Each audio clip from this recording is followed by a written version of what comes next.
Very good last week, as Phil pointed out, in line for a top 5 finish.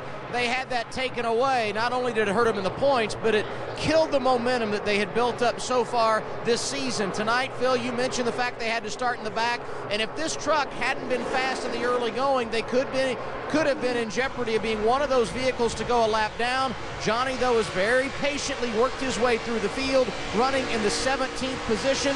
Now what they need is a caution so they can come to pit road, work on it, and keep themselves in the game. The field needs a caution right now, as Kyle Busch has put 2.6 seconds between himself and his closest competitor, that being Matt Crafton. Now, the bad thing is Busch has only won one race after leading the first 25 laps of a race. That was last year in California. This is the 7th time he has done it.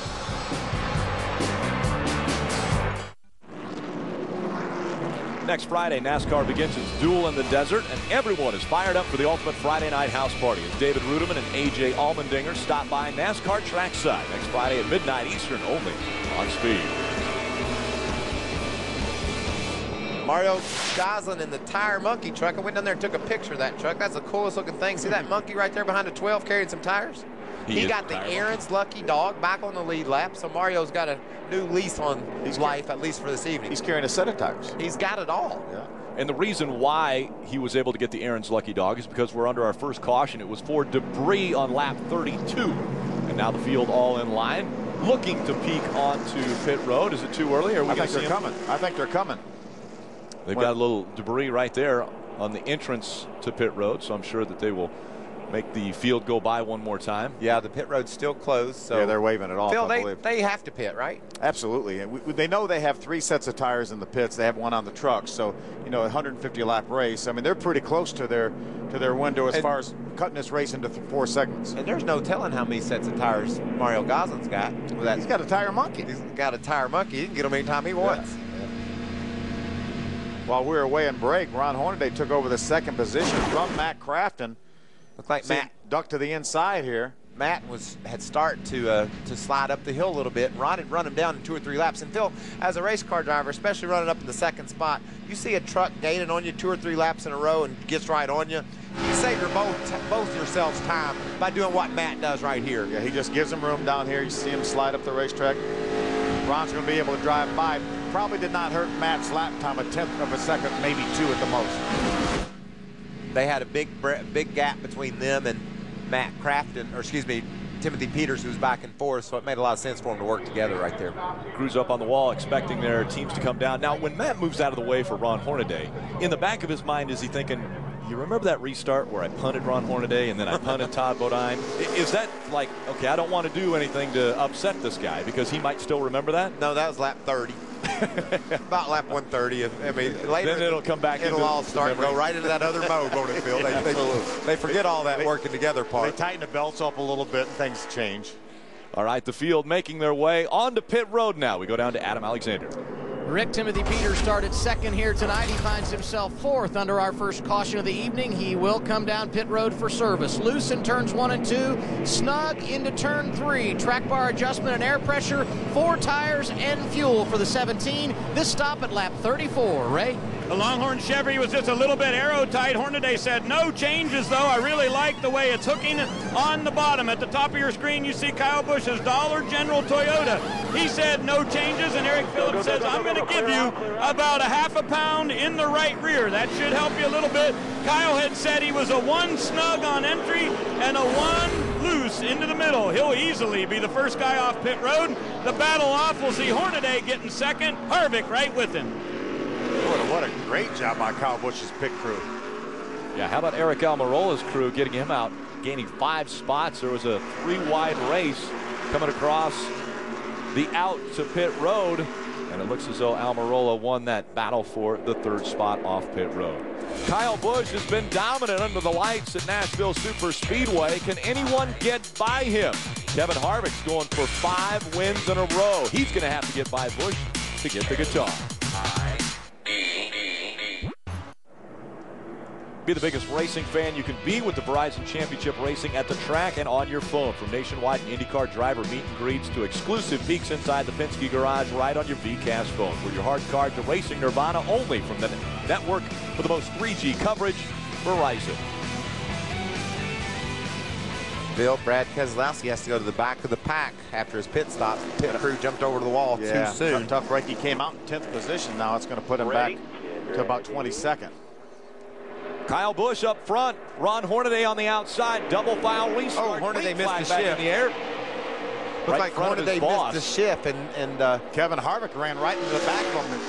And it's probably a good thing Kevin Harvick was who was behind him, because anybody else would have been all over the back bumper of Hornaday in order to try to make sure they got a good start, and Harvick was given a little bit of room. But I can't believe you just said what you said. A restart. Hornaday missed a shift. He's the best on restart. It doesn't happen often, that's for sure. But we need to look at Kevin Harvick's truck now. You know, you're going to damage the front a whole lot more than you're going to damage the rear, and if it closes off his grill, he could have overheating issues.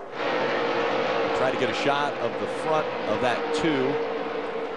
We're also hearing that the 7 of Justin Lofton passed before the start-finish line. That'll be a pass-through penalty.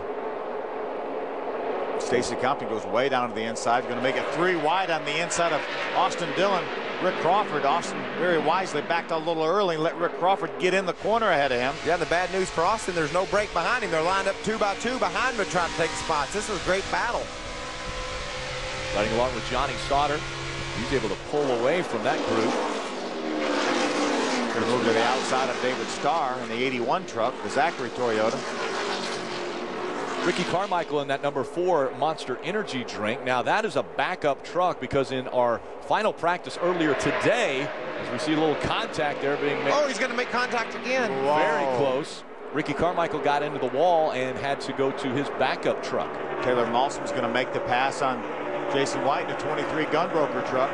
See, Rick, these guys don't have the luxury of what Matt Crafton had earlier when he let Hornaday go by. You lose a spot right here, they're lined up behind you to take spot after spot from you. So a lot of aggressive racing here, even though we're early in the race, we're in the mid-pack, and you got to get all you can get.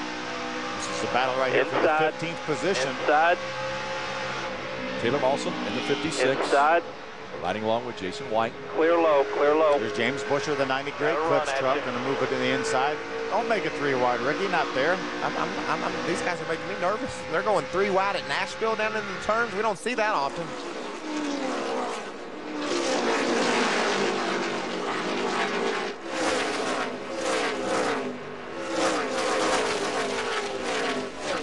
Todd Bodines in the 7th spot. Skinner just behind him at 8. Stephen Wallace, Rick Crawford, Stacey Compton, David Starr, all part of this group. Eric Almirola restarted this race in the 3rd spot. Great work by his pit crew. Came in 8th, came out 3rd.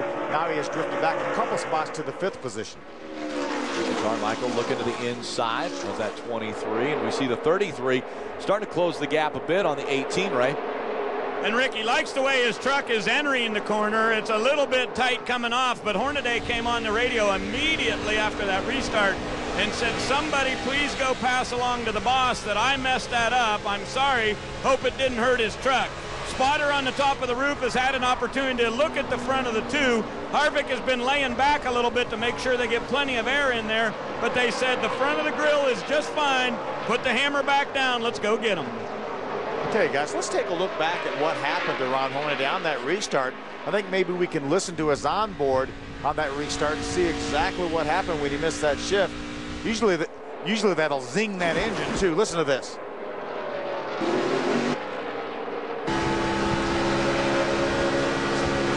That wasn't it. Here we go. Did you hear it? It hit the rev limiter when he missed it. Yeah, that's still hard on the engine, Phil, and that's something that Ron will have to be concerned about as you see Harvick driving in the back of him. He's got to be concerned about that the rest of this race. He could have injured something inside that engine. Yeah, the fire flew out of the exhaust pipes, turned so many RPMs. Let's go back and listen to it one more time.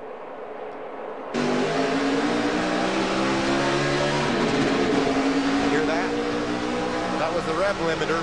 It kept the engine from going way out of sight, but still, anytime you run it up against that rev limiter, it hurts. It has the potential of hurting the engine. Detonates that engine. And that's about the time that Kevin Harvick ran in the back of him when that was happening. Here's 14th and 15th. Taylor Malsom in the 56. Austin Dillon in the 3. Jason White in the 23. All these trucks racing on the lead lap for position. Ricky Carmichael as well in the Monster Chevrolet.